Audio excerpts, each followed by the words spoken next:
రైతు బంధు కోసం రైతులు దరఖాస్తు చేసుకోవాలని ఇల్లెందుకుంట ఏవో రజనీ సూచించారు.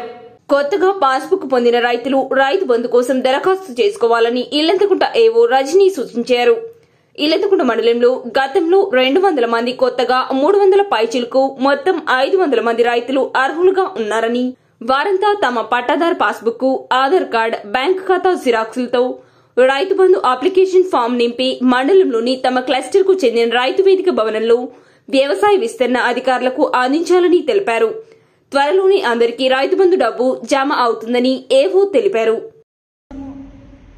యాసంగి సంబంధించినటువంటి రైతు బంధు కొత్త పట్టాదారు పాస్బుక్లు కలిగినటువంటి రైతుల కోసము దరఖాస్తులు స్వీకరించడం జరుగుతుంది.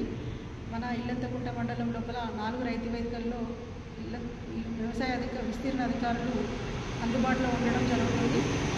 వారు ఎవరైతే లాస్ట్ సీజన్లో యాస సీజన్ నుంచి ఇప్పటి వరకు కొత్త పాస్బుక్లు వచ్చినాయంటే మనకి పోర్టల్ పరంగా చూసుకున్నట్టయితే 538 మంది కొత్త రైతులుగా గుర్తించడం జరిగింది.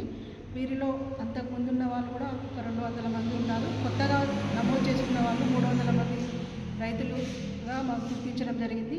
వీరు వారి యొక్క గ్రామాల నుంచి వారికి సంబంధించినటువంటి కొత్త పొందినటువంటి పట్టాదారు పాస్బుక్ జిరాక్స్ మరియు Aadhaar card, bank account జిరాక్స్ని Rythu Bandhu అప్లికేషన్కి జత చేసి వారి యొక్క సంతకం దరఖాస్తు ఫామ్లో నింపి సంతకం పెట్టి మన రైతు వేదికల లోపల ఉన్నటువంటి విస్తీర్ణ అధికారులకు అందజేయవలసిందిగా మన ఇల్లంతకుంట రైతు సోదరులందరినీ కోరడం జరుగుతుంది.